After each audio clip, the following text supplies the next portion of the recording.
ओम शांति, ओम शांति, ओम शांति।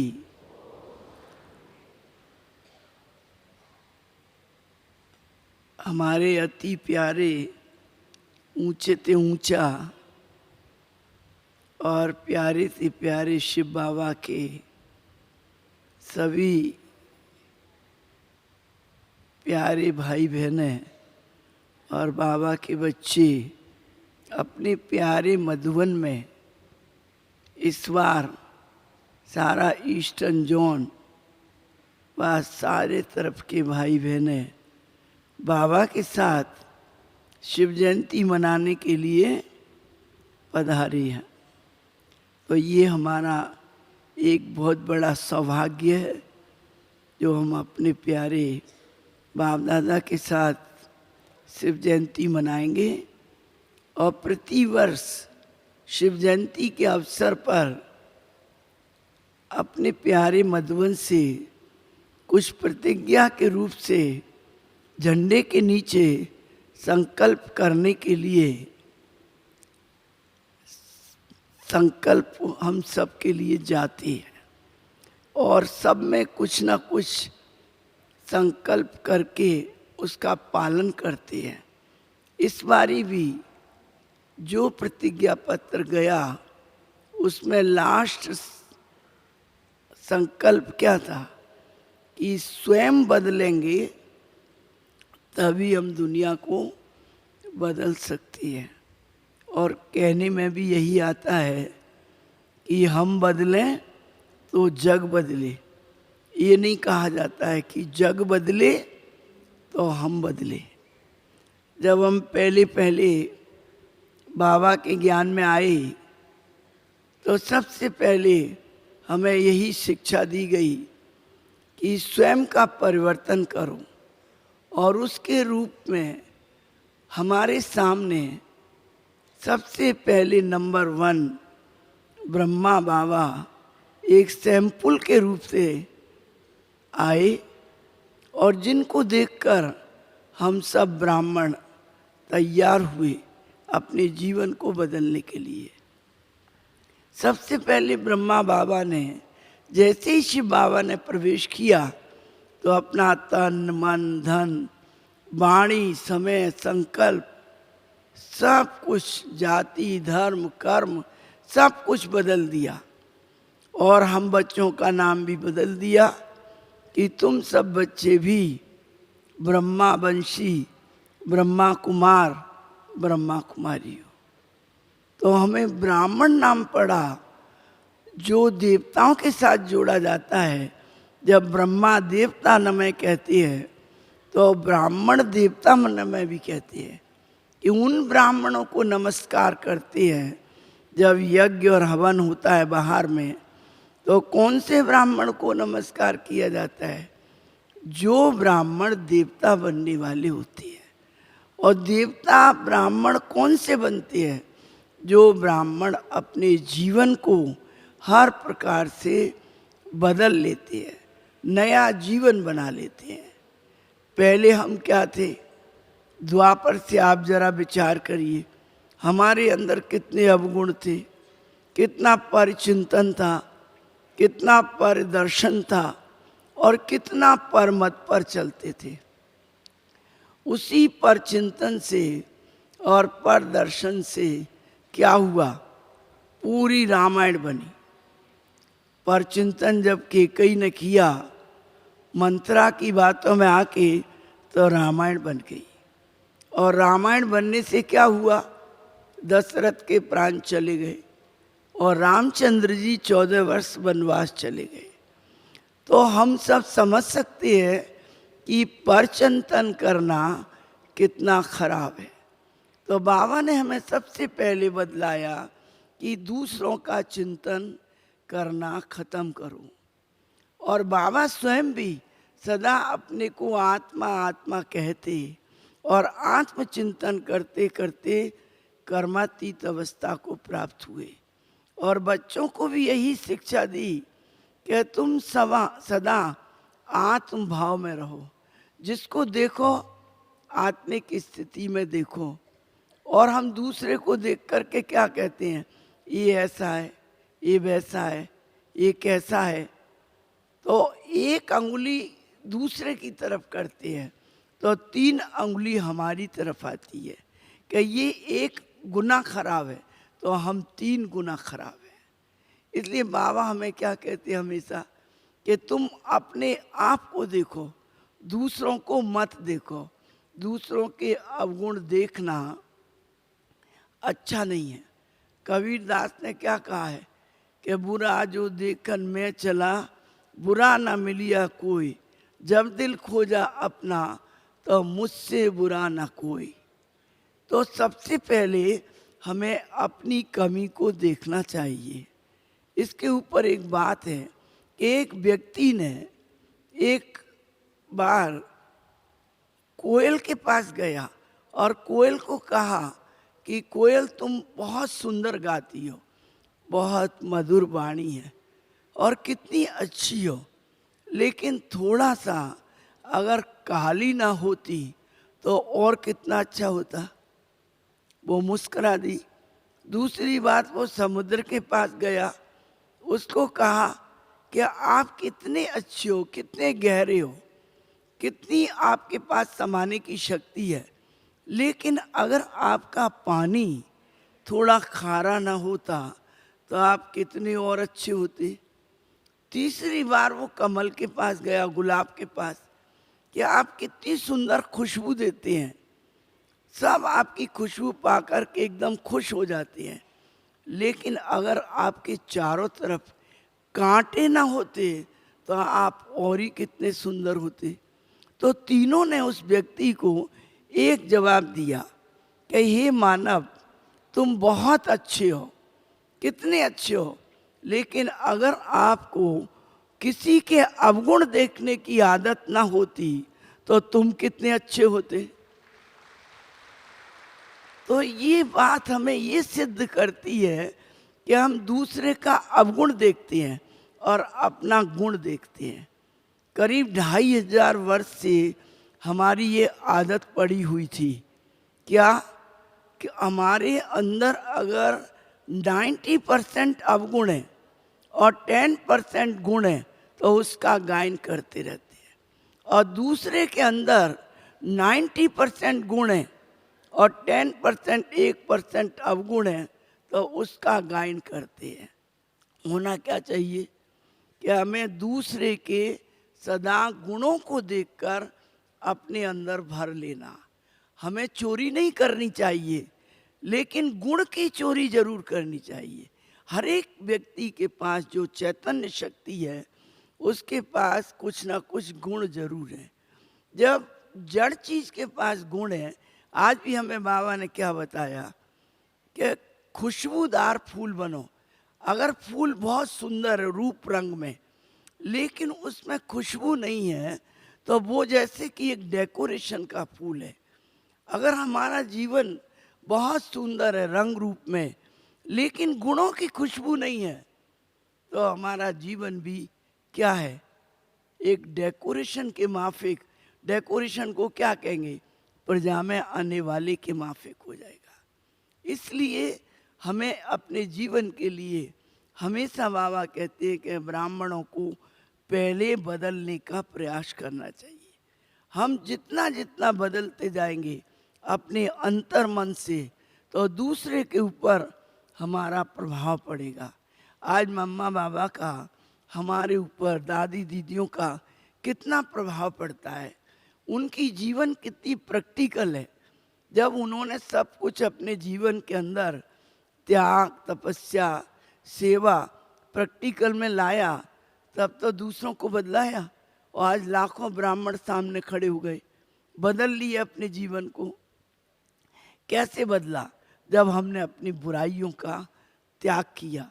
अगर हमारे अंदर त्याग नहीं है और हम दूसरे को कहें कि आप ये चीज़ छोड़ो, जैसे इसके ऊपर भी एक कहावत है कि एक बार एक माता अपने बच्चे को लेकर आई गांधी जी के सामने और कहा कि बापूजी, मेरा बच्चा गुड़ बहुत खाता है, शायद आप शिक्षा दे देंगे तो ये गुड़ खाना छोड़ देगा।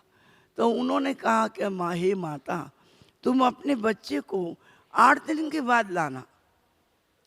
तो वो चली गई और 8 दिन के बाद जब बापूजी के पास आई और बापू को बोला कि आज इसको आप शिक्षा दीजिए, तो उसने कहा कि बच्चे, गुड़ खाना अच्छा नहीं है। तो उसने तुरंत हाँ किया और गुड़ खाना बंद किया। तो उस माता ने बापूजी से कहा, गांधी जी से, कि ये बात आपने 8 दिन के पहले क्यों नहीं बताई? तो उन्होंने खुद कहा कि 8 दिन के पहले मैं खुद गुड़ खाता था और मैं उस समय इसको कहता तो ये गुड़ नहीं छोड़ता, लेकिन मैंने पहले खुद छोड़ा, तब इसने खुद मेरे छोड़ने के प्रभाव से मैंने समझाया तो इसने छोड़ दिया। तो हर एक व्यक्ति को पहले हमें अपने अंदर हर चीज का बदलाव लाना चाहिए। अपने मन को, वाणी को, कर्म को, वृत्ति को, संकल्प को, दृष्टि को जब तक हम नहीं बदलेंगे तो दूसरे को नहीं बदल सकते हैं। इसलिए हमेशा कहा जाता है, बाबा भी कहते हैं मुरलियों में, कि बच्चे स्वराज्य अधिकारी बनो, तभी आप विश्व राज्य अधिकारी बन सकेंगे। जिन्होंने अपनी कर्म इंद्रियों को कंट्रोल नहीं किया और स्वराज्य अधिकारी नहीं बने यहाँ पर संगम युग पर, तो सतयुग में विश्व राज्य अधिकारी भी नहीं बन सकेंगे। क्योंकि सतयुग की राजधानी का आधार अभी संगम युग है।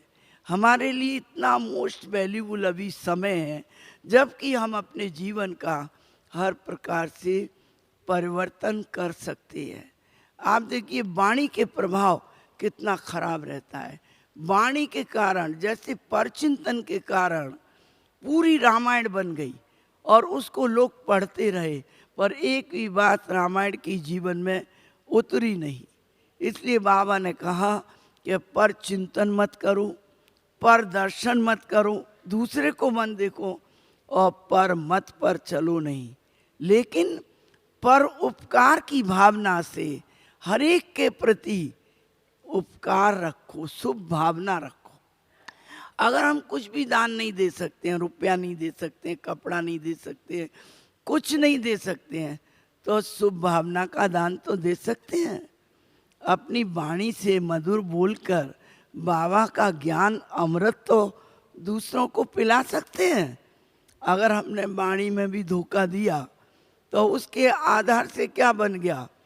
द्वापर से लेकर अभी तक क्या पढ़ते आए? महाभारत। महाभारत किसके आधार से बना? वो भी वाणी के आधार से बना। जब द्रौपदी ने दूसरे का अवगुण देखा और उसने दुर्योधन को जाके एक शब्द बोल दिया, तो दुर्योधन ने क्या किया? बदले की भावना आ गई और उसका बदले के कारण पूरा महाभारत तैयार हो गया। फिर उसने जब द्रौपदी का चीरहरण किया तो अभी द्रौपदी ने क्या किया? चारों तरफ देखा, मुझे पांडव मदद करे, मुझे भीष्म मदद करे, मुझे ये मदद करे। सबसे लास्ट में उसने गॉड को पुकारा, श्री कृष्ण को याद किया। लेकिन श्री कृष्ण को जब द्रौपदी ने उल्हेना दिया कि मैं कितनी देर से आपको पुकार रही हूँ और कितनी देर से बुलाया, तब आप देरी से क्यों आए? तो श्री कृष्ण ने क्या कहा कि तुम सारे सहारे ढूंढ रहे हो, सब सहारे ढूंढ रही हो, लेकिन मेरी तरफ तुम्हारी नजर लास्ट में गई। जो मुझे लास्ट में याद किया तो मैं लास्ट में आया। फर्स्ट में तुम इसको देख रही, इसको देख रही, इसको देख रही हो।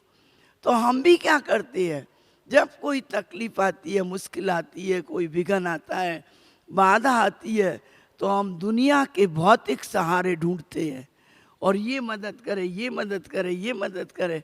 लेकिन बाबा क्या कहता है? तुम सारे संसार के किनारे और सहारे छोड़ दो और हर पल मुझे याद करो, तो हर पल मैं आपके साथ हूँ। और जो भी संकल्प लोगे दृढ़ता से अपने जीवन को बदलने के लिए, वो संकल्प में मेरी मदद का आप अनुभव करोगे और अतीन्द्रिय सुख की अनुभूति करेंगे तो हमारे परचिंतन परदर्शन से कितना नुकसान होता है। अगर हम ये बात समझ गए तो हम अपने जीवन को बदल लिया और आज हम ब्राह्मण बन गए। हमारा जाति धर्म कर्म सब बदल गया। हमने समझ लिया हमारा धर्म क्या है। हमारा धर्म कोई चंदन लगाना तिलक लगाना नहीं है, लेकिन ज्ञान और योग की जीवन में प्रैक्टिकल धारणा करना है, उस ज्ञान को समाना ही और अपने आप को बनाना ज्ञान स्वरूप, वही है हमारा असली धर्म। अपने बाप को हर टाइम याद करना, अपने घर को याद करना। जिन बातों को हमने भूला उन बातों को बाबा ने हमें ब्रह्मा के द्वारा सैंपल के रूप में सामने लाकर सब कुछ सिखाया, सब कुछ बताया कि तुम सब बदल जाओ। और जितना जल्दी बदलेंगे उतना जल्दी इसी दुनिया के अंदर अपना स्वराज अथवा सतयुगी संसार आ जाएगा। इसलिए हर टाइम लोग जो भागवत गीता गाते हैं या प्रवचन आदि करते हैं, वो खाली कहते हैं कि कथनी और करनी एक करो। अपने भागवत वगैरह जो साधु महात्मा प्रवचन कहते हैं, तो प्रवचन में ये बात कहते हैं कि कथनी और करनी एक करो। लेकिन बाबा हमारे सच्चाई के रूप से हर एक ब्राह्मण को ये बात सिखलाती है कि मेरे हर एक बच्चे का कथनी और करनी एक हो जाए। और कथनी और करनी अगर अलग होगी तो दुनिया वालों में हमारे में अंतर क्या होगा। हम जो कह रहे हैं वही हमें करना चाहिए, और जो सोच रहे हैं वही हमें कहना चाहिए, और जो कह रहे हैं वही हमें करना है। तभी हम सच्चे मायने में ब्राह्मण बनेंगे। हम दूसरों को कहते हैं सच बोलना चाहिए, हृदय को साफ रखना चाहिए, बुद्धि को एकदम क्लीन रखना चाहिए, लेकिन हमारा बुद्धि मन और हमारा बोल चाल कितना सच है वो हम नहीं देख पाते हैं। और अपने ऊपर अटेंशन नहीं रखने के कारण कितने ब्राह्मण हैं कहीं क्रोध में फेल हो जाते हैं, कहीं लोभ में, कहीं मोह में, कोई ना कोई बात में अटक कर और विघ्नों में फंस जाते हैं। इसलिए शास्त्रों में जो गायन है कि दुर्वासा को ऋषि कहा जाता था, लेकिन दुर्वासा कितना क्रोधी था। कहाँ थे दुर्वासा ऋषि? इसी ब्राह्मणों की दुनिया में है। जब तक हमने काम क्रोध लोभ मोह अहंकार जो 5 विकार हैं उनको पूर्ण रीति से नहीं छोड़ा है, पूरा मन वचन कर्म दृष्टि वृत्ति और कृति से त्याग नहीं किया है, तब तक हम ऋषि होते हुए भी क्या कहलाएंगे? दुर्वासा। वास्तव में कोई दुर्वासा ऋषि ऊपर से थोड़ी आए थे, अलग थोड़ी थे। इसलिए बाबा कहते हैं मेरे ब्राह्मणों को अभी अंतिम चरण में क्या करना चाहिए? एकदम संपन्न और संपूर्ण बन जाना चाहिए। लास्ट में बाबा हर टाइम यही कहते हैं। और एक पाठ पढ़ाते हैं बाबा हमेशा। 18 अध्याय गीता में क्या पढ़ाया? नष्टो मुआ स्मृति लब्धा। और बाबा हमें आज 80 वर्षों से यही बात सिखा रहे हैं, बच्चे देह सहित देह के सर्व संबंधों को, सर्व बातों को भूल जाओ, एक मुझे याद करो। लेकिन अर्जुन भी कृष्ण से 18 अध्याय पढ़ते पढ़ते पढ़ते पढ़ते अंतिम चरण में उसने नष्टो मुआ हुआ और फिर स्मृति लब्धा बना। जब तक हम नष्टो मुआ नहीं बनेंगे तो स्मृति लब्धा निरंतर बाबा की याद में कैसे रहेंगे? तो अभी हमारे 80 वर्ष हो गए, अंतिम चरण चल रहा है। जब भी हमें हमेशा बाबा यही कहते हैं कि बच्चे पल पल मुझे याद करो, तुम्हारा एक एक पल बहुत महत्वपूर्ण है। बाबा गुणों का भंडार है, शक्तियों का भंडार है, हमें सब कुछ दे रहा है, लेकिन हम अपने आप को देखने में और अपने आप को बदलने में थोड़े अलवेले हो जाते हैं और थोड़े देर लगा देते हैं। इसके कारण से हमें थोड़ा मुश्किल आता है, लेकिन हम तुरंत जैसे बाबा हमें सिखाते हैं हम अपने आप को बदल लें तो हम दूसरे को भी बहुत जल्दी बदला सकते हैं। बाबा हमें कहते हैं आप गुणों के अंदर 3 टैबलेट रोज खाओ। आपको मैं विशेष 3 गुण बता रही हूँ। तो 3 टैबलेट रोज खाओ। एक पेशेंस, हर चीज में धीरज। अगर हम देखिए जल्दी जल्दी कोई काम करते हैं तो कहीं गिर जाएंगे। कोई दौड़ता है जल्दी जल्दी तो क्या होता है, उसका किसी भी प्रकार से नुकसान हो सकता है। लेकिन धीरज रख के जब सब काम करते हैं धीरजताई से, तो वो गुण हमें, धरती माता को धीरज के कारण उसको माँ कहा गया है। वो हमें बहुत दूसरा गुण क्या प्रदान करता है, शांति। धीरज के बाद क्या आ जाता है, शांति। तो पेशेंस, पीस और लव, ये 3 टैबलेट आप रोज अपने जीवन में सुबह से शाम तक खाते रहिए। और जितना इसको खाएंगे उतना हमारी मनी, एनर्जी और टाइम का बचत होगा, सफल होगा और हम अपने जीवन को बदला सकेंगे। इसलिए ये 3 बहुत ही महान गुण हैं। इसके साथ साथ अनेक गुण हमारे पास आ जाते हैं। और 3 शक्तियों को आप अपने जीवन में विशेष धारण करिए तो हम हर विघ्न को पास कर सकते हैं और हर माया के रूप को पहचान सकते हैं। एक है परखने की शक्ति। क्यों? माया हमको 20 आंखों से देखती है और हम माया को एक आंख से देखते हैं, तीसरे नेत्र से। और वो हमें 20 तरफ से देखती है, 20 तरफ से चोट लगाने की कोशिश करती है। पर हमारी एक आंख इतनी तेज है, तीसरा नेत्र जो स्वयं सर्वशक्तिवान ने हमें दिया है। तो मास्टर सर्वशक्तिवान हुए तो उस तीसरे नेत्र से हम माया की 20 आंखों को फोड़ सकती है। वो जिधर से भी आएगी, जिधर से भी देखेगी, हम उसको पहचान सकते हैं, परख सकते हैं और उससे सदा अपने आप को बचा सकते हैं। हमें हमेशा अपने आप को बचाने के लिए, अपने तीसरे नेत्र को अच्छा करने के लिए परखने की शक्ति अवश्य धारण करनी चाहिए। और दूसरी शक्ति है सहन शक्ति। जब हम संसार में आए हैं तो आप देखिए, जब कोई मूर्ति तैयार होती है उसको भी पीटा जाता है, सहन करना पड़ता है। कितना उसको लोहे से पीट पीट के ठीक करते हैं, तब जाकर वो मूर्ति बनती है और मंदिर में पूजनीय बनती है। तो हम जब पूजनीय बन रहे हैं अभी, और जाके द्वापर से हमारी पूजा शुरू होगी और हम अभी देवता बनने का कार्य कर रहे हैं, तो हमें भी सहन करना पड़ेगा। सहन शक्ति माना ही ब्रह्मा कुमारी, सहन शक्ति माना ही ब्रह्मा कुमार। अगर सहन शक्ति नहीं है तो ब्रह्मा कुमार कुमारी बनने में हम पूर्ण रूप से सफल नहीं हो सकते हैं। इसलिए ये जो शक्ति है वो हमें शीतलता भी प्रदान करती है और शक्ति भी देती है, और उससे हम बहुत आगे बढ़ते जाते हैं।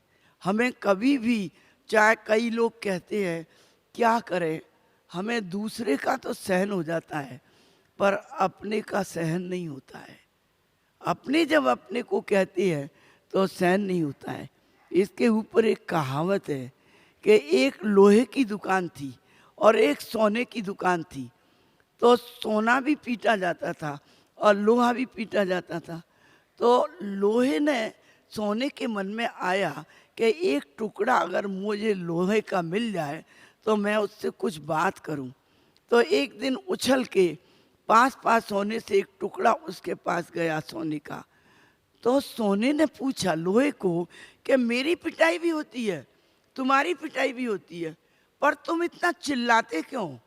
मैं तो इतना चिल्लाता नहीं, मैं तो सहन करती हूँ। मुझे अग्नि में भी डाला जाता है, तुम्हें भी डाला जाता है। तो उसने क्या जवाब दिया कि तुम्हें दूसरे पीटते हैं, सोने को लोहा पीटता है, लेकिन लोहे को लोहा पीटता है, इसलिए वो मुझसे सहन नहीं होता है। इसलिए हम हमेशा क्या कहते हैं कि हमसे अपनों का सहन नहीं होता है, दूसरे का तो सहन हो जाता है। अरे अपने का तो सब सहन कर लेते हैं और बड़ों का भी सहन कर लेते हैं, लेकिन बाबा ने हमें वो शक्ति दी है, तुम बड़ों का भी सहन करो, छोटा भी सहन, छोटों का भी सहन करो, अपनों का भी सहन करो और परायों का भी सहन करो। तभी तुम मूर्ति बनने लायक, एक पूजनीय देवता बनने लायक बनोगे। सवेरे बाबा ने क्या कहा, देवता बनने के लिए, राजा बनने के लिए हमें दाता के संस्कार होने चाहिए। जो चीज आए हमारा हाथ यूं होना चाहिए, चाहे हम वाणी से दान करें, चाहे भावनाओं से दान करें, दृष्टि से देखकर किसी को हम आगे बढ़ा सकते हैं, दृष्टि से निहाल कर सकते हैं। गुरु नानक की वाणी में भी है कि दृष्टि से निहाल किंदा सतगुरु नानक ने। बाबा भी हमें कहते हैं, दृष्टि योग भी सिखलाया जाता है। तो हम दृष्टि, वृत्ति, कृति सबसे वाइब्रेशन, वातावरण, वायुमंडल ठीक कर सकते हैं। ये हमारे अपने ऊपर है, और जितना जितना हम अपने ऊपर अटेंशन देंगे उतना उतना हम बदलते जाएंगे, और हमें देख करके हमारे सामने वाले हजारों भाई बहनों को हम बदला सकते हैं। मैं जो भी आपको बात बता रही हूँ सब अपनी लाइफ के 53 वर्ष के अनुभव के आधार से बता रही हूँ। साकार बाबा से जब से मैं मिली हूँ तब से हर चीज का अनुभव कर करके अपने जीवन को उसमें ढाला है। इसलिए वही बात मैं आपको सुनाती हूँ कि जो आप प्रैक्टिकल कर सकती हैं और करना चाहिए। और तीसरी शक्ति हमें कौन सी लानी चाहिए अपने अंदर, समाने की शक्ति।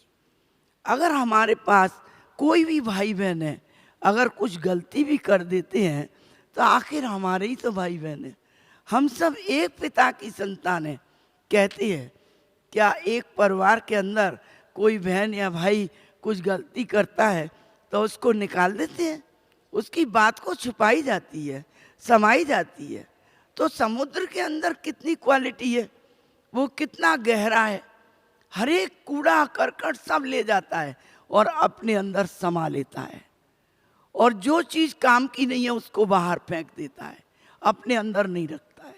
तो हमारे पास भी ये जैसे 3 गुण, वैसे 3 हमारी समाने की शक्ति बहुत आगे बढ़ने में और अपने जीवन को बदलने में काम आएगी।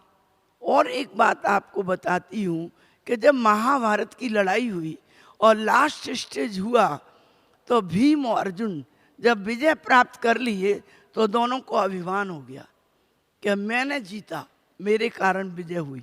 भीम भी बोला मेरे कारण विजय हुई।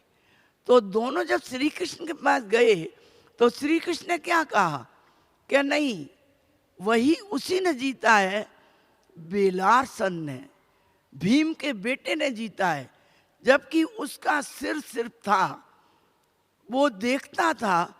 और सारे 18 अध्याय माने सारा युद्ध 18 अध्याय तक जिसने देखा उसने विजय प्राप्त करी। अब आप सोच सकते हैं बिना धड़ के कोई शीश 18 युद्ध कैसे देख सकता है सारा महाभारत। उसका अर्थ भी ये है कि बाबा हमें क्या कहते हैं कि जब जितना आप आत्माभिमानी बनेंगे, शरीर से अलग हो जाएंगे, तो हम अपनी कमियों को देख सकते हैं। जो हमारे अंदर सूक्ष्म कमियां हैं, काम, क्रोध, लोभ, मोह, अहंकार, मोटे रूप से तो हमने सब जीत लिया, हम कहते हमारे पास कुछ नहीं है। लेकिन सूक्ष्म रूप से जीतने के लिए और अपने आप को टटोलने के लिए और देखने के लिए हमें धड़ और सिर अलग करके अपनी आत्मिक स्थिति में ही रह करके जब देखेंगे तो औरों को भी पहचान सकेंगे और अपने आप को भी पहचान सकेंगे। बाबा ने हमें सब शक्ति दी है। सबसे पहले हमें अपने को पहचानने की शक्ति दी, अपने आप की पहचान दी, अपने घर का एड्रेस बताया, सब कुछ बताया कि तुम क्या थे, तुम्हारे पास क्या था, क्या नहीं था, सब कुछ था। लेकिन आज आपके पास क्या रह गया है? आचार विचार व्यवहार सब में कमी आ गई है। इसलिए बाबा ने हमें बदलने के लिए सब कुछ बताया। आहार विहार व्यवहार आचार आचरण सब बदलो। सिर्फ आचार्य नहीं बनो, लेकिन अपने आचरण को भी प्रैक्टिकल में लाओ। कहीं पर हमें बड़ा अभिमान आ जाता है, मैं बहुत बुद्धिमान हूँ, लेकिन नहीं, हम तो बाबा के छोटे से बच्चे हैं। हमें हमेशा अपने जीवन के अंदर नम्रता, निर्मलता, जिसको कहते हैं स्वच्छता, दादी वगैरह हमेशा बताती हैं, अपने मन को सच्चा सफाई से बना के रखो। जितना हम सच्चे रहेंगे, साफ रहेंगे और वृत्ति श्रेष्ठ रहेगी, उतना दूसरों को वाइब्रेशन पहुंचा सकेंगे। इसके ऊपर आपको एक बात और मैं बता देती हूँ कि एक राजा था और उसके पास एक राजकुमार था। उसने शादी की तो उसकी जो बहू आई वो इतनी धार्मिक थी, इतनी श्रेष्ठ थी, श्रेष्ठ कर्म वाली, आचरण करने वाली, जिसका कोई बात नहीं पूछो। देवी थी वो, देवी के समान। तो सब उसको बहुत पसंद करते थे। लेकिन एक दिन उसके सामने कोई भिक्षा लेने साधु आया गेट पर, तो उसने उसको कह दिया कि हम तो बासा खा रहे हैं और आपको क्या दे, आप आगे चले जाओ। ये बात राजा ने सुन ली, उसको बड़ा गुस्सा आया। इतना गुस्सा आया कि मेरे राज्य के अंदर सब कुछ है, घी दूध मलाई मक्खन रबड़ी, लाखों करोड़ों की संपत्ति है, ये आज ऐसे कह रही है कि हम बासा खा रहे हैं। ये तो ठीक नहीं है हमारे घर में, इसका धर्म कर्म चरित्र सब कहाँ गया। तो उसने कहा नहीं, हम ऐसी बहू को नहीं रखेंगे। और उसने ये कोशिश की, इनको हम देश निकाला दे देंगे। तो उनके मंत्री ने सलाह दी कि आप कोई काम में जल्दबाजी मत करो, थोड़ा धीरज रखो, शांति रखो, पंचायत बुलाओ। इनका परिवार बहुत धार्मिक है, बहुत दानी है, महादानी है, ये लड़की ऐसी नहीं हो सकती है, और बुलाने के बाद फैसला करो इस बात का। तो राजा बात मान ली और इसी प्रकार सबको बुलाया गया और उससे पूछा गया कि तुमने बच्ची इतनी अच्छे परिवार की, इतने बड़ी घर की होकर ये बात कैसे कही एक राजा की बहू बनकर। तब उसने कहा कि मैंने कुछ गलत नहीं कहा, मैं सारा दिन अपनी वृत्ति के द्वारा, अपनी दृष्टि के द्वारा, अपने कर्म के द्वारा ये वाइब्रेशन देती हूँ सबको कि मेरे परिवार के अंदर सब कुछ है, पर धर्म कर्म चरित्र श्रेष्ठता पूजा पाठ दान पुण्य का नाम नहीं है। तो मैंने जो पहले किया यहाँ पर, यहाँ सब ने जो पहले किया वो अभी खा रहे हैं, अभी कुछ कर नहीं रहे हैं, तो कल क्या खाएंगे? बासा तो अभी खा रहे हैं और कल के लिए क्या बचेगा? तो मैंने क्या गलत कहा, उसको हम क्या देंगे? ये बात सुन के सब दांत में उंगली देने लगे कि ये तो बहुत चतुर है, इसने बहुत अच्छी श्रेष्ठ बात कही। यहाँ तक कि राजा भी नतमस्तक हो गया कि ये एक श्रेष्ठ आचरण वाली, जो हमारे घर के अंदर अपनी वृत्ति कर्म चरित्र और धार्मिक विचारों से ये वातावरण को श्रेष्ठ बनाने के लिए इसने ये बात कही। मैं आज से ही सारे राजपाट का आधा भाग तुम्हारे नाम लिख देता हूँ। तुम खूब दान करो, महादानी बनो, धर्म करो, चरित्रवान बनो और इस सारे परिवार को बदल दो। उसने रियली में ऐसा किया कि सारे परिवार को अपनी वृत्ति से, अपने कर्म से, अपने चरित्र से बदल डाला। और उसने जगह जगह अपने धार्मिक विचारों के आधार पर मंदिर बनाए, पूजा पाठ किए, दान पुण्य किए, जिसके आधार से हजारों लोगों के अंदर बदलाव आ गया। तो हम भी भले गृहस्थ में रहें चाहे आश्रम में रहें, अगर अपना वातावरण वृत्ति के द्वारा हर प्रकार से ठीक रखें, वाणी के द्वारा, कर्म के द्वारा, आहार के द्वारा, विचार के द्वारा, व्यवहार के द्वारा।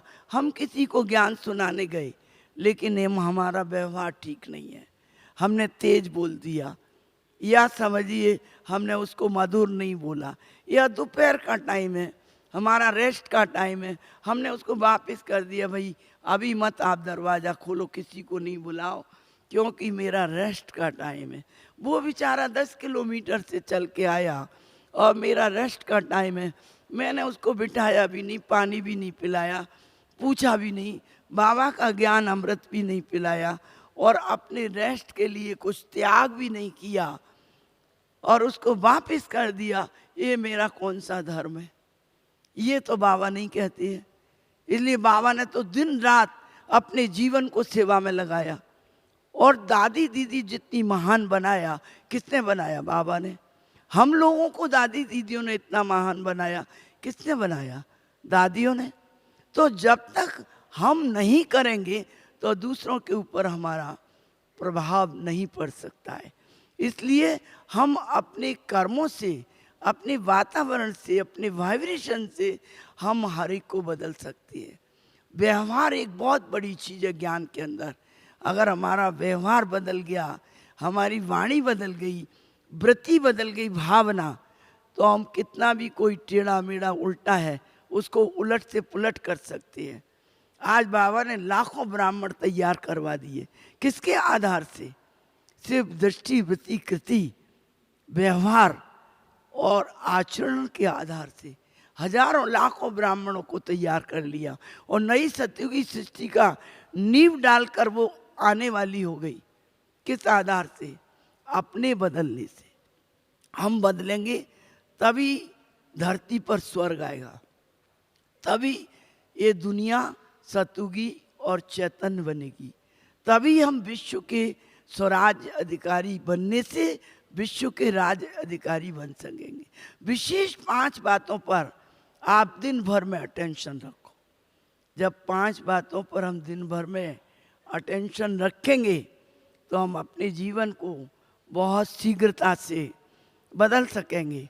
और ये टाइम बिल्कुल कम रह गया अभी, इस थोड़े से टाइम के अंदर ही हमें तीव्र गति से, जब आप देखिए हमें कहीं दूर जाना होता है, समय कम है और दर्शन करने जाना है किसी देवी के या देवता के और हमारे पास समय कम है, तो हम क्या करते हैं? दौड़ते हैं ना, नहीं तो पट बंद हो जाएंगे, दर्शन नहीं कर पाएंगे। तो अभी हमारे पास समय कम है और तीव्र गति से हमें संपन्न बनना है, संपूर्ण बनना है।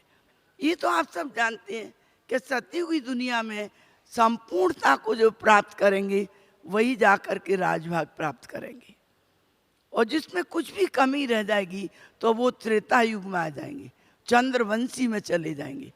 पर हमें तो बनना है कृष्णवंशी, बाबा के साथ साथ जाना है। तो अभी वर्तमान समय, एक एक पल, एक एक क्षण हमें अपने ऊपर अटेंशन देने का टाइम है। उसमें मैं मोटी मोटी आपको टाइम हो गया है 4-5 बातें बताती हूँ। एक बात, हमें सबसे पहले अपने ऊपर व्यर्थ पर ध्यान देना है कि मेरे पास, पहली बात है कि व्यर्थ ना चिंतन में आए, ना दृष्टि में आए। कोई भी, कहाँ भी, कैसा भी पोस्टर है, कुछ भी है, लेकिन मैं व्यर्थ नहीं देखूं, नहीं सोचूं, नहीं बोलूं और नहीं वृत्ति में लाऊं और नहीं करूं। व्यर्थ को पूरा अवॉइड करेंगे तब हम बाबा का अवार्ड पास विथ ऑनर का सत्युग के लिए पा सकेंगे।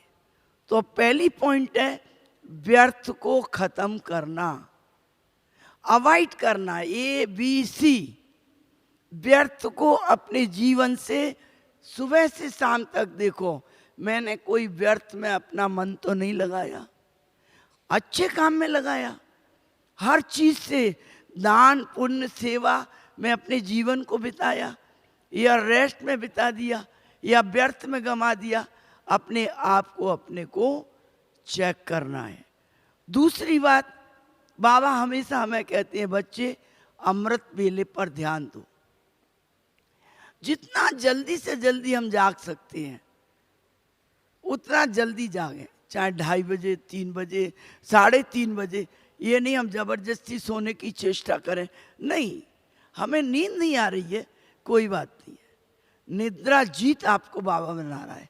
आप जाकर के बैठ जाइए मुँह हाथ धो के और बाबा से बातें करिए, रूहान करिए, फरिश्ता बन जाइए और अनेक प्रकार की सुंदर सुंदर बातें कीजिए।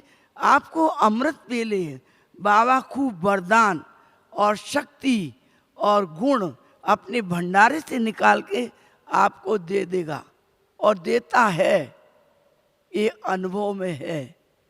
लेकिन अमृत वेले नहीं उठेंगे तो हमारा दिनचर्या सारे दिन की खराब हो जाएगी। इसलिए अमृत वेले पावरफुल योग करना, मनन चिंतन करना, जाकर अच्छी तरह फ्रेश होकर के बैठना और बाबा से बातें करना, ये हमें करना है। दूसरी बात, तीसरी बात, हमें हमेशा अपनी दिनचर्या पर अटेंशन रखा है। सुबह से रात्रि तक हमारी बाबा ने दिनचर्या बनाई है, 4 बजे से लेके रात्रि 10 बजे तक, कि उसी के अनुसार मेरा ट्रैफिक कंट्रोल, मेरी दिनचर्या सब चल रही है। कोई भी कर्म मेरे से, मन से, वचन से, कोई भी प्रकार से गलती नहीं हो जाए। आज तक तो मैंने द्वापर से बहुत गलत कर दिया है, लेकिन अब क्यों मैं गलत करूं? अब तो हमारा लास्ट टाइम है, और रात को बाबा को गुड नाइट करके सोऊं। जो कुछ मेरे चार्ट में आया मैं सच्चाई से सुनाकर और बाबा को साथ लेकर निद्रा को पाऊं। ये तीसरी बात।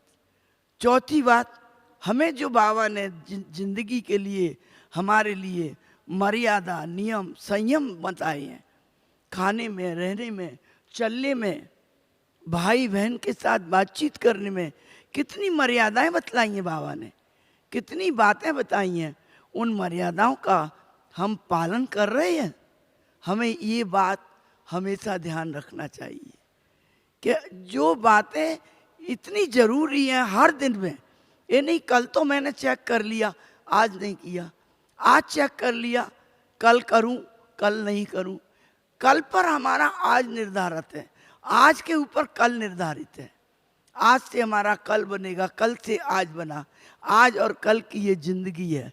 जैसे श्याम सुंदर एक अक्षर से सारा जीवन पलट जाता है, ऐसे ये जीवन भी हमारा आज कल में है। तो कल कल करते एक एक दिन हम अपना कुछ गलती कर दें, नुकसान कर दें, फिर सोचें आज नहीं कल ठीक करेंगे, कल नहीं परसों ठीक करेंगे। नहीं, आज से ही हमें दृढ़ प्रतिज्ञा करके, पांचवी बात है, कोई भी कार्य हम करेंगे, हम अगर दृढ़ संकल्प और दृढ़ मन में प्रतिज्ञा करके कर लें कि मैं संपूर्ण बन के रहूँगा, आज भी मुरली में बाबा ने कहा है, वो हम करके छोड़ेंगे और हमें अवश्य प्राप्त हो सकता है। ये 5 बातें अगर हम रोज दिनचर्या में अपने आप में चेक करें और बना करते रहें तो हम समझते हैं क्या अवश्य हम संपूर्ण स्थिति को प्राप्त कर सकेंगे और स्वयं के बदलने से जग को बदला सकेंगे। और विश्व परिवर्तन का आधार स्वयं परिवर्तन है, स्वयं परिवर्तन करके विश्व परिवर्तन कर सकेंगे। मैं यही आशा करती हूँ आप सब अवश्य विश्व परिवर्तक बाबा के विश्व परिवर्तक बच्चे बैठे हैं और ज़रूर सारे विश्व को परिवर्तन करके ही छोड़ेंगे। ओम शांति।